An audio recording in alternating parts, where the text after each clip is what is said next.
Bumper Radio. I am Matt Allen, along with Dave Riccio, here every single Saturday at 11 to help you with your car. Again, at Bumper to Bumper Radio, helping you, the motoring public, have a better overall car experience. If you've got questions, we've got answers, and we encourage you to get involved with the show by giving us a call at 602-277-5827, 602-277-KTAR. You can also text us at 411-923. But don't be shy. Give us a call. It's a lot of fun. And today on the Bumper to Bumper Roadmap, we'll probably have some emails, maybe a question of the week. Dave, you going to do some fact or fiction possibly? Maybe a little fact or fiction, undecided. Don't know yet. And I don't even know. I didn't even know what I was doing. The show started. I didn't have my headphones plugged in. I'm scrambling here, not paying attention to the clock, but that's all right. I didn't give him notice. I just let him get way behind. Yeah, and then my show notes, you didn't do such a good job today, Dave. But I guess we're going to talk about the 3 different kinds of car repair and the way we broke them down. And I mean, what are they? There's, I guess you can choose your repairs sometimes, maybe, or. Well, yeah, you're going to go to the shop, and there's going to be certain pre-prescribed repairs. Those are not secrets or something you got to be worried about. They're in your owner's manual. You can find them, and that's going to be things like oil changes and filters and a lot of inspections. If we think about a fairly new car, let's say in the first 30 or 40,000 miles, it's going to be just like oil changes and visual inspections of things like belts and brakes and that type of stuff.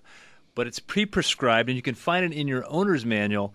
What we want to do is have you know what's normal and what's to be expected so that you don't buy auto repair you don't need, and then you do buy auto repair that you do need. Yes, there's, and I think, Dave, you brought up a good point. The owner's manual, we're talking about the pre-prescribed stuff, and we talk about the owner's manual sometimes, and that's your guideline is really all that is. But, sometimes we really just need to take that owner's manual and throw it in the trash. We do right? sometimes need to throw it in the trash because it's not always right. As far as the maintenance guidelines, but those are the repairs that you can – that are going to happen, the regular service, but you brought up a newer car with 30 or 40,000 miles. That's the most important time to start taking care of this new car of yours. It's like your kids. You got to teach them from the beginning. You don't start teaching them to read when they're 14. Most people drive their vehicle in this town, I would venture to say, 12 to 15,000 miles a year. And if you're going to get an oil change every 3 to 5,000 miles, that means you're going to be into the shop every 3 or 4 months getting your regular pre-prescribed maintenance on your vehicle. So that's maintenance, and it's pre-prescribed. Things like your oil change. Yeah. Fluids, like a transmission fluid. These are things that are just maintenance items that we know are going to wear out. Now, a belt's not in there, right? It is not in there, but there's the inspection of the belt. That's part of, when we do look at that schedule, that's part of your owner's manual or the factory recommendation. These are going to be service intervals, and you're going to go to, let's say, a 30,000-mile service. It's going to say, inspect the brakes, inspect the door hinges, inspect this, inspect that. It's going to name off all kinds of stuff that you inspect. There's not a whole lot of stuff you're actually going to need to be doing. The brakes, 30,000 miles, probably not even really due yet. But inspecting the belt is going to be one of them. But they're pre-prescribed things. As the car gets older, those pre-prescribed things get bigger because we start to talk about things like timing belts. That's done on an interval. So you don't have to wonder, why is a shop recommending me a timing belt? They're always trying to sell me something I don't need. Are they? Or is that something pre-prescribed? Now, you made the comment, hey, we should just throw out the owner's manual, because it is a guideline or a point of reference, but in some cases, our experience shows the owner's manual to be wrong. And we had an email just this last week. A gentleman had, I think, 30,000 miles on his Honda. He was into the dealer for service, and they were recommending him a transmission service. Well, I know that's a fantastic idea at 30,000 miles, but the owner's manual said 50,000 miles. Who does he believe? No, I don't think the owner's manual in that case had anything in it. That's one of those mystery cars that you never have to service the transmission. This has got a lifetime fluid, right? Well, so sometimes the owner's manual is wrong, and that's where you're going to have to rely on a service advisor, somebody who can steer you that has experience and knows what kind of repairs we see. You said you see repairs in your shop all the time that are a result of lack of maintenance, and it's a pattern failure on a certain type of vehicle. So let's just I'm just going to take a Volkswagen. And let's say you're having variable valve timing issues, and you guys have found that it's because of lack of maintenance. Really, if the oil was changed more often, that would do better. Or if they use the right kind of oil, it would do better. So you could recommend you start to see Volkswagen customers come through and say, hey, we've seen this happen. We're going to insist you change your oil more than, twice a year. Right. Well, and so that's the first type of repair, Dave, that pre-prescribed stuff. You mentioned the inspection. Whenever we're doing a maintenance service, one of these 30, 40, now they're 20,000 mile services. It used to be they were very 30, 60, 90. Now we're seeing 20, 40, 80. And then in between, it was just like change the oil or check the valve or whatever. But now there's actually some larger stuff in there in those intermediate services. So we need to be looking at those. But again, during the inspection, now let's say we're talking about a car with 40, 60, 80, 90,000 miles on it. The second type of repair, we talked about 3, is the worn items, the things we're going to find. And these are the items that you need to do to prevent getting to item number 3. The third type is the breakdown. I'm broken down. I'm on a tow truck.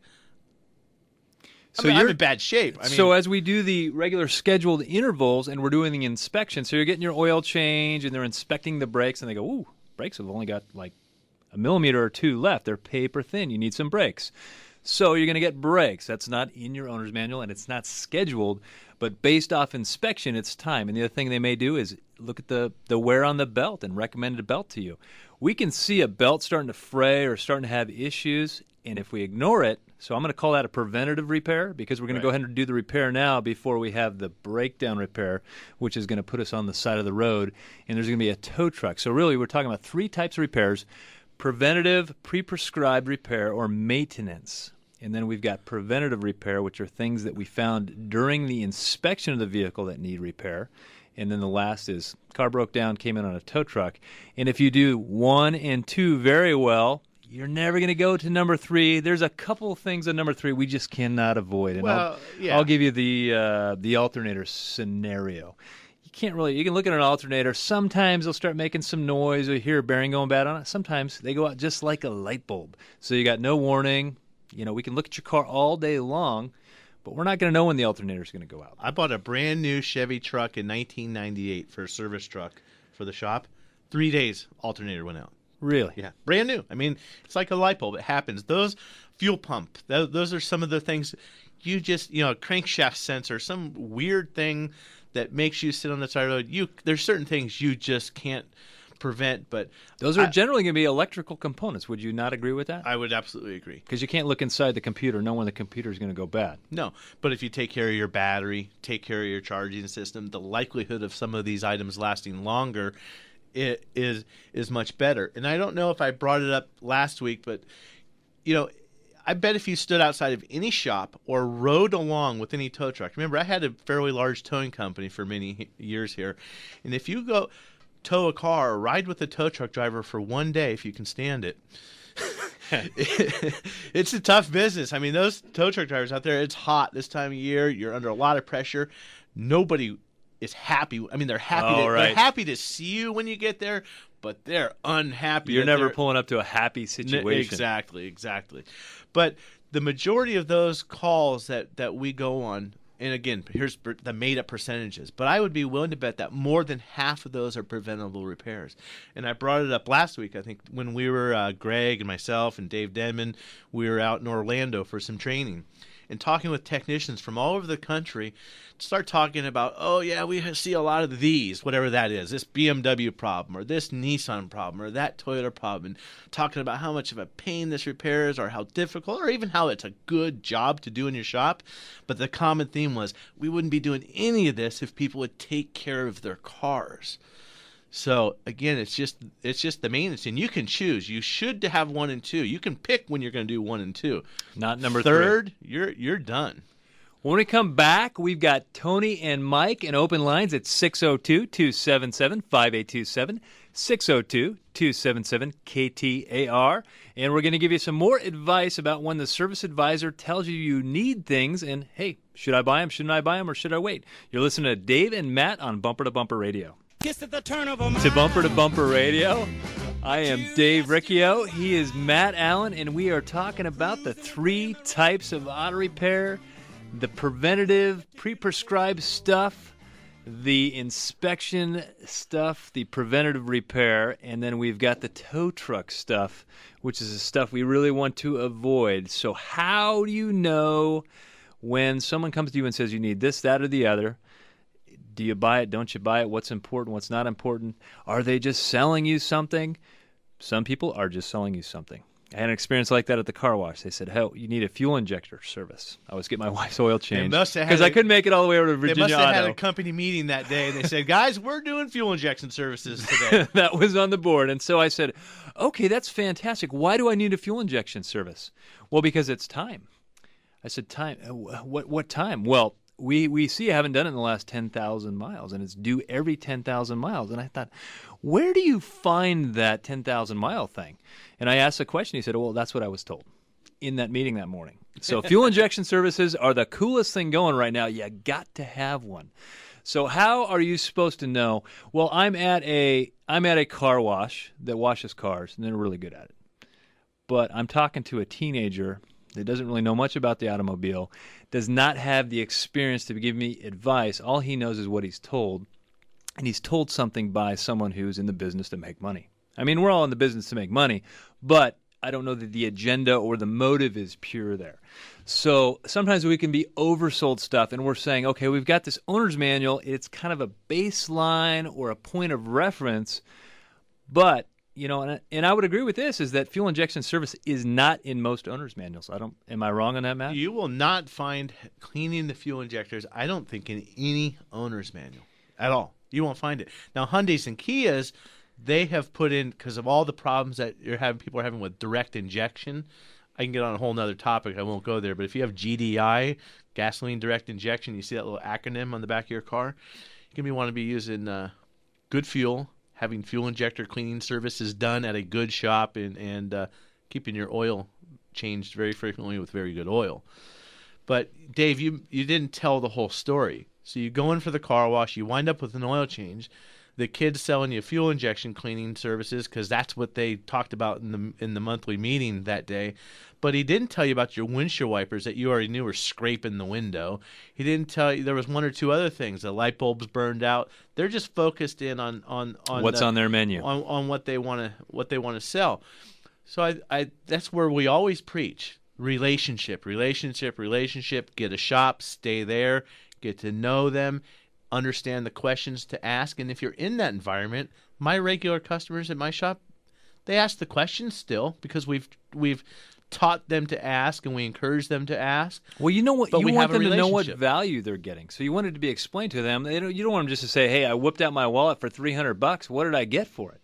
So we want to present it in a way so you understand, but also we want you to ask questions so that you can draw out of us what's important. So 602-277-5827, 602-277-KTR. We are going to go with Tony in Avondale. Looks like he's got a 2007 Mazda. Go ahead, Tony. You're on Bumper to Bumper Radio.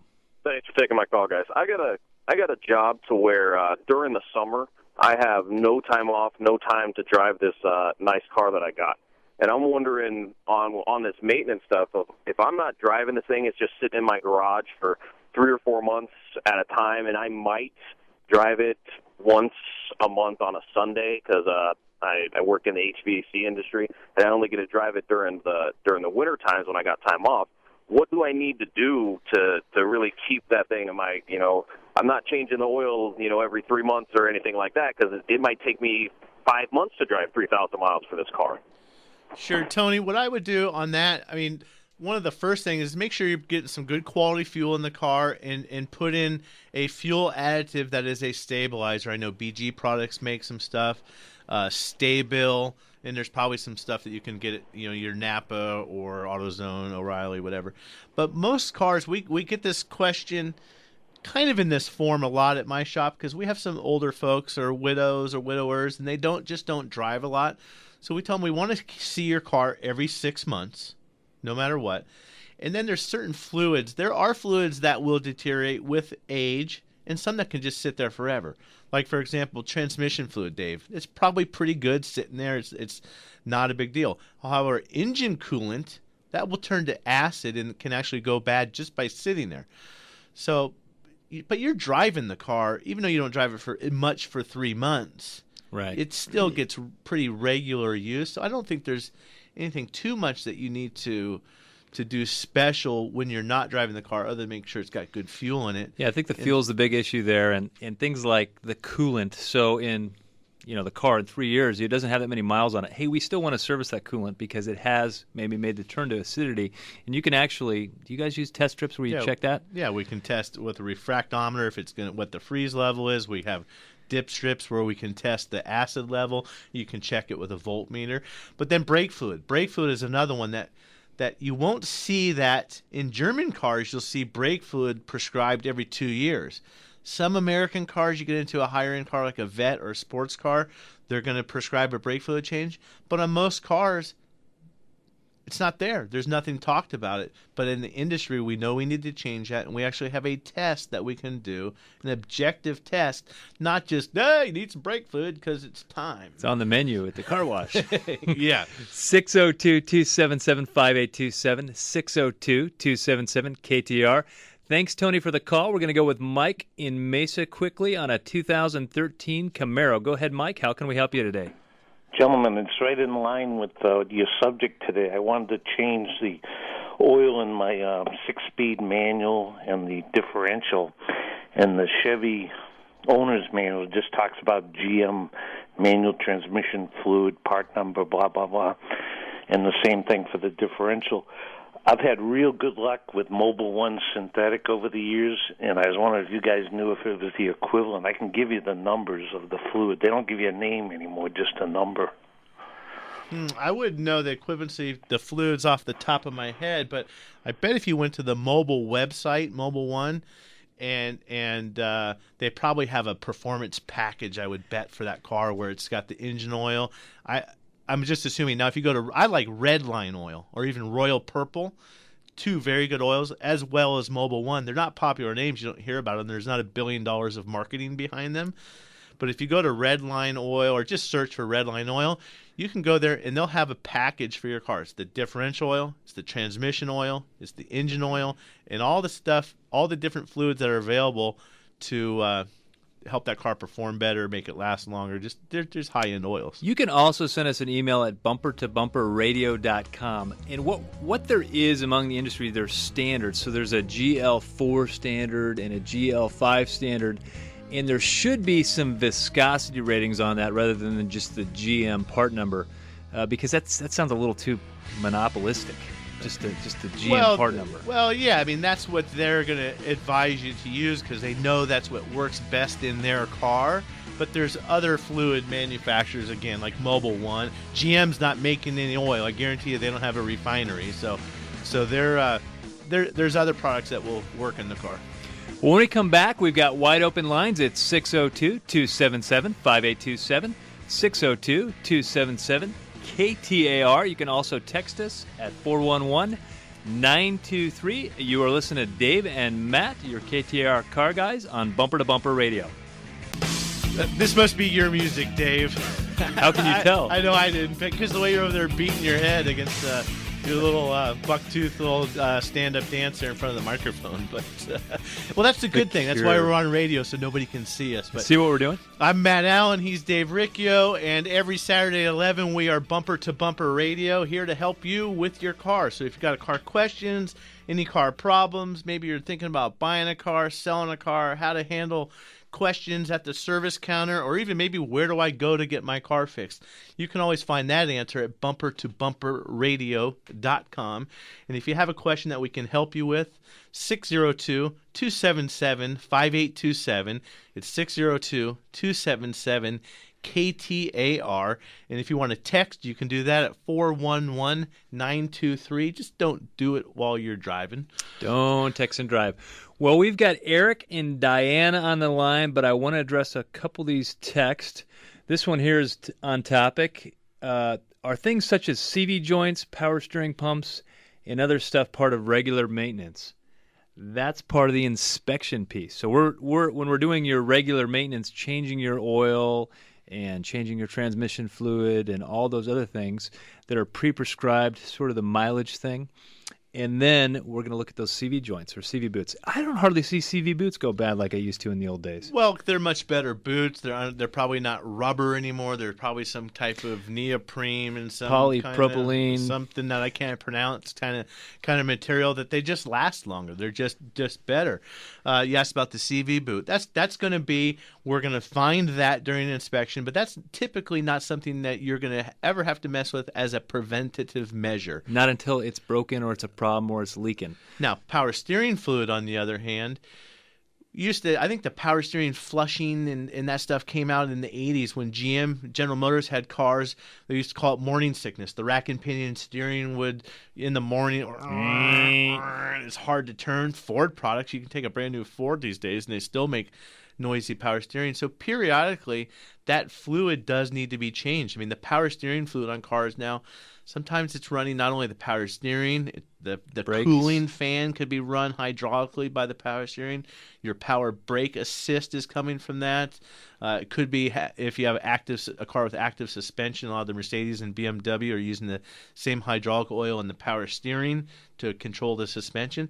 And that fluid, just like motor oil, it does break down, and that does periodically need to be serviced. So there is nothing wrong with having a power steering system flush done every 30,000 miles, maybe every 36,000 miles, something like that. But you're not going to go in and just get a brand new power steering pump just because. Not necessarily. No, yeah. That's the way I'm reading the text. So the maintenance of the fluid is the maintenance, but not necessarily just replacement of the pump. If we see the pump leaking, well, it may be something we want to reseal. But maintaining the fluid is really the only preventative maintenance for the power steering. If there is a leak or something visually or a functionality issue, well, now we're going to talk about replacing the power steering pump or rebuilding the power steering pump. And those flushes, though, by the way, when you have good fluid, it's just like changing the oil. We see a car where people don't take care of the oil properly. Those are the cars that have leaky valve cover gaskets. The crankcase ventilation systems aren't working right. Same thing on power steering. The cars, not always, but the cars that have rack and pinions that are leaking and hoses and lines, they always have nasty fluid that has not been taken care of. Well, let's go with Eric in Glendale on a 2008 Acura GL. Go ahead, Eric. You're on Bumper to Bumper Radio. What can we help you with? Hi, and it's a TL Type S. She wasn't following me, I guess. But I was calling because the car is a 6-speed manual, and we've had the clutch replaced in it twice, and I know that Honda has the dual mass clutch or whatever it is that's supposed to make it easier to switch, and I'm wondering if there's a different type of clutch that you can replace in the car instead of having to continuously spend $2,300 or whatever it is for the clutch job. Wow. Well, somebody's got a rough clutch foot. I'm trying to explain to my wife that she doesn't need to actually hold the clutch in while she's sitting at stoplights and things like that, but she's yes, some of that can definitely help, but you're referring to a dual mass flywheel, I think is what he's referring to. So the flywheels traditionally were one piece and is bolted right to the crankshaft of the engine, and then the clutch disc and pressure plate bolted to that. Well, they came up with dual mass flywheels, and that's a flywheel where there's the surface is mounted really on springs or a damper. You missed some of the clutch disc has springs in it, so that when you take your foot off the clutch, you don't just get this locked engagement. The springs have to absorb some of that. So they've gone away from the springs in the clutch to the dual mass flywheel. Dual mass flywheel in lieu of that. But it shouldn't. I mean, a clutch generally, I'll see them go 100,000 miles. I don't see them getting replaced every 30 or 50,000 miles. Now, I do see someone go buy a new car and they give their teenager, the keys and let him drive it around, and the clutch be bad after 30,000 miles. I've seen that happening. that happens. But back to I think the root of the question was, is there a way to get away from that dual mass flywheel setup? And in a lot of cases there are. I know there is in Porsches, BMWs, Audis, we do them occasionally. Get rid of that flywheel. Everything still works the same. It's a new style flywheel with the old style spring-loaded or spring-dampened clutch disc. It's just whether or not there's enough of demand for them for that particular Acura. But I bet you'd be able to find one. Yeah, and the later the model. And there's so much aftermarket performance stuff for Hondas. I mean, there's a lot of Honda junkies out there that like to do that. Thanks for the call, Eric. We're going to go with Diane in Glendale on a 1989 Nissan Maxima SE. Go ahead, Diane. You're on Bumper to Bumper Radio. Hey, hi, guys. As you mentioned, I've got an 89 Nissan Maxima SE with 115,000 miles, original miles. I'm the second owner. Here's my question. I have taken extremely good care of it. One shop has maintained it. Had the the suspension rebuilt, front end, brand new tires. I knew the transmission was next to go, and it has gone. If you were me, I was quoted $2,500 to $4,000 to repair that transmission. It's an 89. What would you do with it if you were me? Get that question all the time. Dave, you can talk about the transmission price, and it's one of those things. If you have to go buy a new car, here's how I explain it to my customers. This car that you could sell is worth $1,500 if it needs a transmission. Maybe not even that. Who knows? If you're going to spend, let's just assume $4,000 on the transmission. So if you take the $1,000 you could sell your car for, and you take the $4,000 you're going to put into the transmission, now you've got $5,000. What can you go buy for $5,000? Can you buy a car as nice as your 89 Maxima? You bet. You can get a newer car. Maybe it's not as nice. It won't have a new transmission. It won't be immaculately taken care of. Taken care of. I like how she said it's been taken care of by one shop. That's pretty unusual, but I think it's the right way to go to get these cars to last. It's like seeing your doctor. You wouldn't pick a different pediatrician for your kid every time you go. You would want somebody who knows your kid, kind of knows what they recommended last time, what kind of things going on there. So that's a personal choice. If you still like the car, do you feel good in it? Do you feel safe in it? Do you like driving it? Do you think you look good in it? I keep the car if I look good in it. That's the main thing. Tough to find one of those for you, Dave. Huh? Got to do a lot of work there. But, it's not unusual for somebody to spend $2,500 getting a front-wheel drive transmission. That's not unheard of. So that sounds reasonable for sure. But you have to pencil it out at tricitytransmission.com. Right on our homepage, in the bottom right, there's a repair or replace calculator. And that calculator helps you answer those questions that you're asking. It's going to go down all the items. How are the tires? How are the brakes? What are all the expenses? And you can look at cost per mile. What does it cost you to keep this car versus replace this car? And that's a good tool. And if at the end of the day you like the car, fix the car. If you don't, if you're ready for something else, go get something else. And the other thing we talked about is ask questions. And I have a couple questions. If it's not, if the shop is not at the, if the car's not at the shop that is always taking care of it, and you just happen to go to a random transmission shop because you thought you had a transmission shop and you're away from your car repair home, I would go back to your car repair home and talk to those guys. Dave, I don't know what you think about the 2,500 to 4,000 window. I don't know why the range was so big. You should be able to get a pretty concrete price before you get into it. And there's some old scams out there in the transmission business where they say, hey, we got to pull it apart to see what's wrong with it. No, you don't. Have you never worked on a transmission before? They should be able to pretty much nail it down. Hey, this is what we're going to look at, or these three scenarios, and this is why. That type of thing. So it shouldn't be guesswork as far as what the price is. The other question that I have for the shop, and it's we always talk about ask questions to the service advisor. And I want to know, now, Diane, it sounds like you know the car's in good shape, but a lot of people don't know the condition of their car. So the other thing, when you have a big purchase, what else is wrong with my car? Because we see people, they want to get this big sale or even a little sale. I'm not going to tell them about the other $2,000 of the work it needs because I want to get $500 today. Make sure it doesn't have a water pump that's leaking or belts that are about to fly off the car and worn out tires or bad brakes. You want to make sure that you know what you're making your investment in. Don't find out later, oh, by the way, we put your $4,000 transmission in and you need X, Y, and Z. It may have changed your mind. It's not an unusual question at the transmission shop. Someone's looking at a transmission repair. They say, how's the rest of the vehicle? I say, hey, let's do a comprehensive vehicle analysis before we go spending the money on the transmission so you know exactly where you're at. Diane, thanks so much for the call. We are going to go with Dan in Chandler on a 1996 Toyota 4Runner. Go ahead, Dan. You're on Bumper to Bumper Radio. Hey, good morning. I appreciate you taking my call. I gleaned a lot of information from the folks that have been calling prior. I have that 1996. It's got almost 230,000 miles on it. And people see it and they're just shocked. But it runs great, and I think it could last longer. Now, I was going to, like I said, I gleaned a lot of information from the folks you had previously as far as getting the fluids changed. I'm going to get a major tune-up done on it, and I'm also thinking about doing the timing belt, because I think it was last done at like 180, I want to say, something in that neighborhood. But again, anything else you'd recommend? I know the fluids now from listening to your callers, so anything else that you might recommend? This thing runs great. I just would love to get another 50, 60,000 miles out of it. The fluids, you can always stay up to date on the fluids. That's going to be a great thing to do. The other thing that is a car killer is going to be, timing belts, which you already mentioned, but overheating. How old is that radiator? How old are those hoses? Have they been changed out? I call those car killers. Those are the things that keep cars from making it at 200,000-300,000 miles. Well, a perfect example on that 96 4Runner with 200 and whatever thousand miles. I mean, hopefully you can go click your heels and jump up and, for the Toyota commercial at 300,000. But when you do the timing belt, you don't want to do just the timing belt. You want the timing belt. You're going to do the water pump. The thermostat's right there staring in the face when you do that. Do that. Do the other tensioners and idlers. 260,000. I'd probably do the cam and the crankshaft seal. It's another $100 while you're in there. Now, at my shop, we take the radiator out of the car. It's just a lot easier. We do it for our convenience.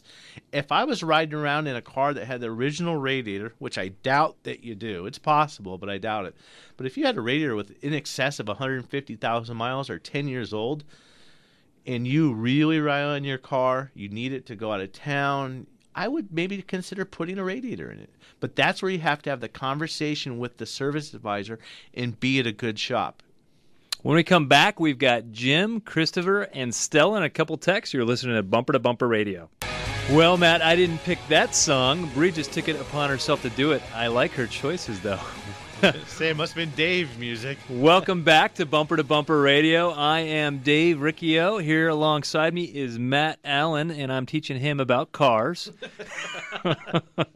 It's been a hard process, but we'll get there. So I'm looking at a couple of texts here. This guy's got a 2009, could be a gal, I don't know. I can't decipher that from the text. Pontiac G5 with will a bad fuel filter give off fuel odor? If not, what could be that would give off gas odor? Well, the fuel filter could be bad if it's leaking fuel. It is bad if it's leaking fuel. Could be. No, it is. Okay. But if it's not leaking, it's not going to give off an odor. So if I was looking at it, I would visually be looking for active leaks or stain from fuel, running off the side of the gas tank. We had a car in our shop just this last week for a transmission service, and we noticed that the whole side of the gas tank was wet. And what it was one of the little nipples on the fuel pump was leaking, just squirting out. So you're going to have you can also lose fuel vapor. So there's basically a charcoal canister system or evaporative system to capture the vapor that evaporates off the top of the tank, the fuel in the top of the tank, and that may not be working. So if we have a vapor leak, we're going to do a smoke test. We're going to, basically smoke a cigarette and blow it.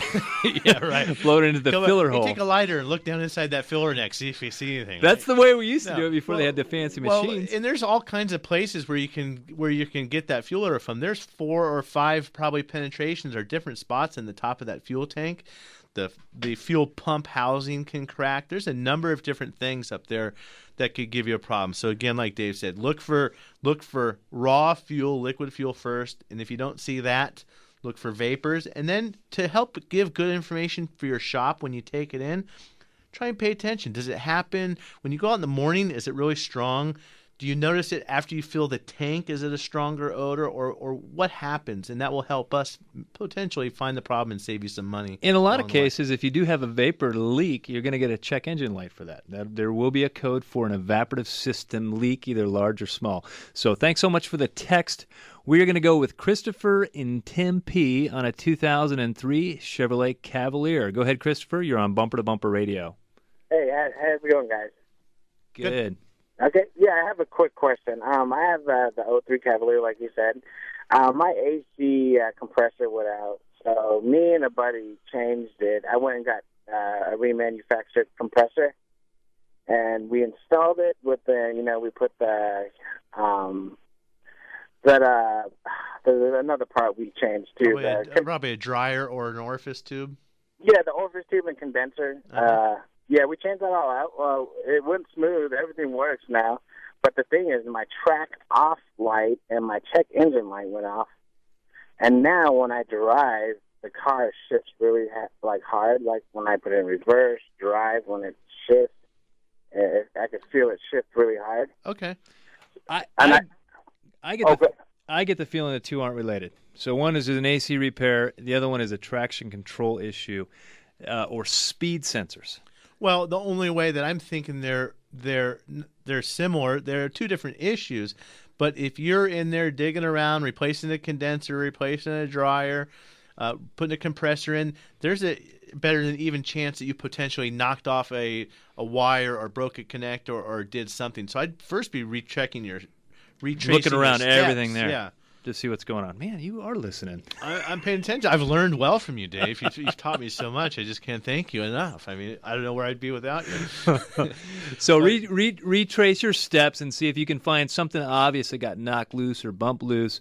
But they could be separate items as far as one's the AC system. The other one, if I was looking at it, I would go scan the traction control module to see what's loose. And it's going to tell you, hey, we got a problem with the right wheel sensor or the left sensor or something going on. So thanks so much for the call. We are going to go with Stella in Phoenix on an 02 Honda Accord. Go ahead, Stella. You're on Bumper to Bumper Radio. Hi. Thank you for taking my call. My daughter has a 2002 Honda Accord, and she's taken excellent care of it, but had a few problems, and she's been going to this automotive dealer for a long time. Anyway, she got in it the other day, and she went to turn the key on, it click, click, and they told her that they had to put a new starter in it. And they're charging her a little over $400. Is that... I felt that was too much money. Well, it is a lot for a starter. I've been making some estimates lately, and I get shocked sometimes. I'm like, oh my gosh, that's expensive. We're not talking about our 1982 Pontiac where you can pick up a starter for $89.95 and a 2002 Honda, depending on if it's a 4-cylinder or V6, there's going to be a fair amount of labor there.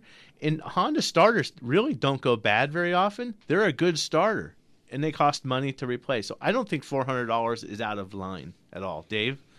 No, it doesn't sound terribly out of line. It could be on the higher end of the scale. There are some pricing tools online available that people can look at, and they'll give you a range. So they'll say, hey, I'm looking at a starter for this Honda, and it may say $300 to $450, something like that. That should be in there.